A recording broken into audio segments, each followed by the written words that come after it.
The UN General Assembly kicked off a marathon week of diplomacy with a summit for the future. I called for this summit because our world is heading off the rails and we need tough decisions to get back on track.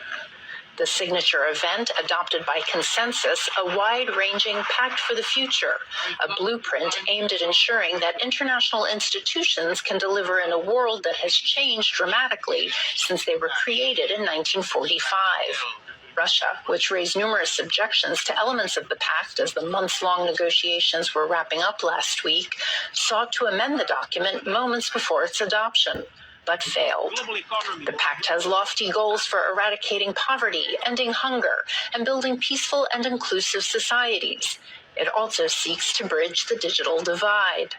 Now the hard work of implementing it begins. But our people know instinctively that this will only be talk unless there's a fundamental change in what we do and how we do it, and who is seen and heard in the corridors of decision-making. Hi, everyone. This is Dr. Sherry Tenpenny, and I want to do a quick update about a document that got passed by the United Nations this weekend called the Pact of the Future document. It's two parts, one on science and technology and one about the youth and future generations.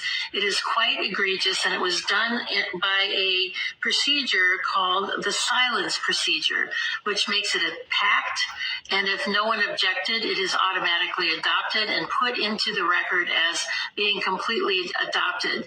This is the World Health Organization's runaround, or end around. Since they were not able to get the World Health Organization treaty passed, they decided to take it to the General Assembly.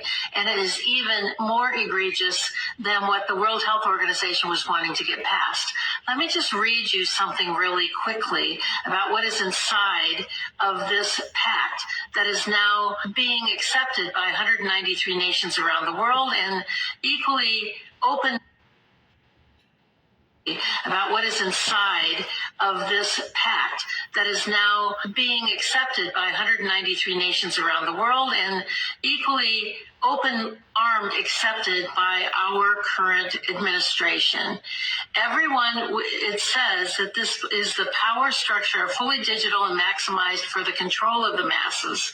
Everyone will be expected to have a biometric digital ID that marks them not just as citizens of an individual country, but as a global citizen. So anytime you hear global citizen or anytime you hear sustainability, think that this is an egregious thing that's happening at the level of the World Health Organization and the United Nations.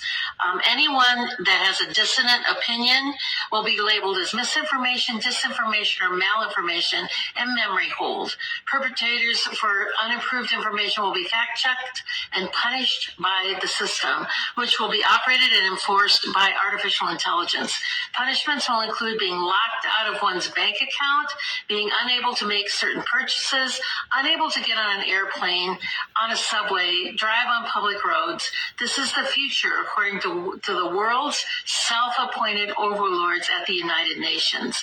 These are unelected bureaucrats that are making decisions about our country, our sovereignty around the world. Nothing could be more important at this point in time than to get prepared. Have water, food, digital access, flashlights, a way to communicate with family and friends. Now is really the time to get involved and get prepared, because this is what's coming. Our Congress is sitting on its hands. There was a press conference on the 17th about this, and no further action has been taken. So it's up to us to mobilize and to go forward, particularly with your local sheriffs, to get your constitutional sheriffs to say, this isn't going to be allowed in my county.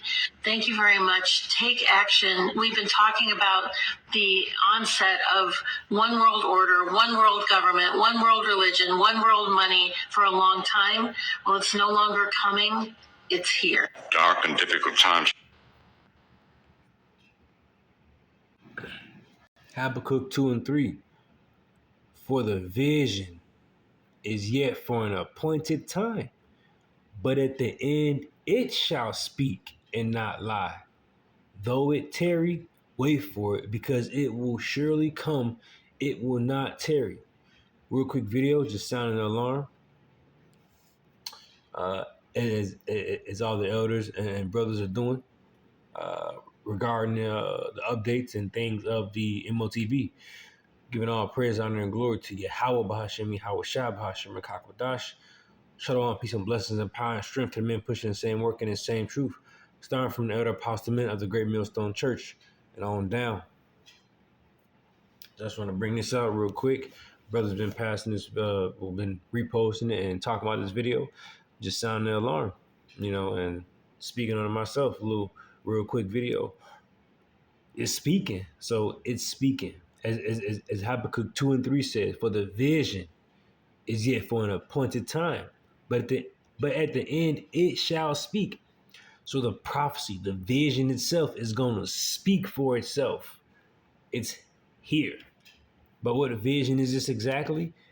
As this lady was just talking about, that Revelation 13:16, that important prophecy that we are waiting on. This is what she was talking about. That prophecy that we waiting on.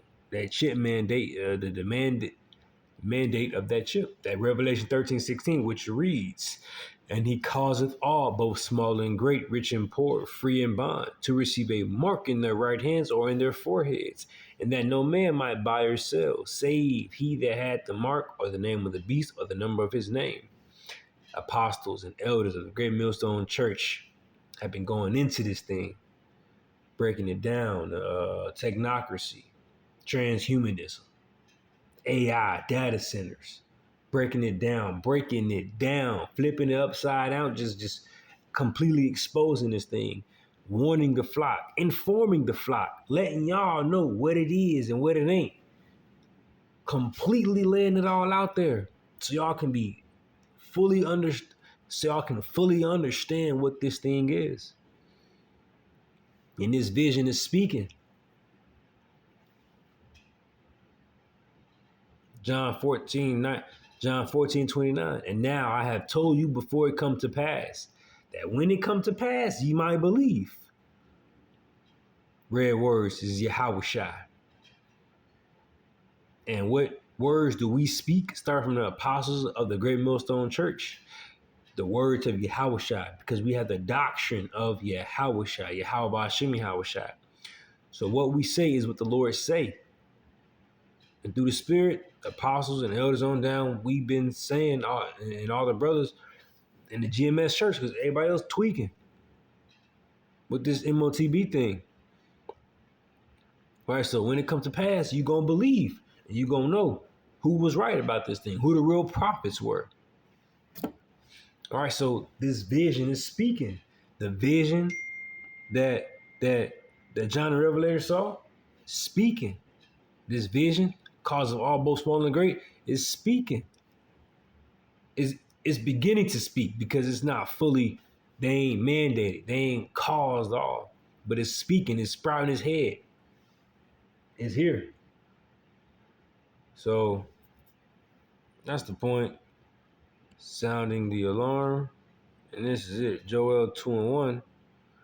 Blow ye the trumpet in Zion. Blow ye the trumpet in Zion. Warn. Let them know. It's urgent. Let them know what it is. And sound an alarm in my holy mountain. Let all the inhabitants of the land tremble. For the day of the Lord is cometh, for it is nigh at hand. It's on the way. This prophecy means the Lord is around the corner. That is it. Shalom, peace and blessings and power and strength.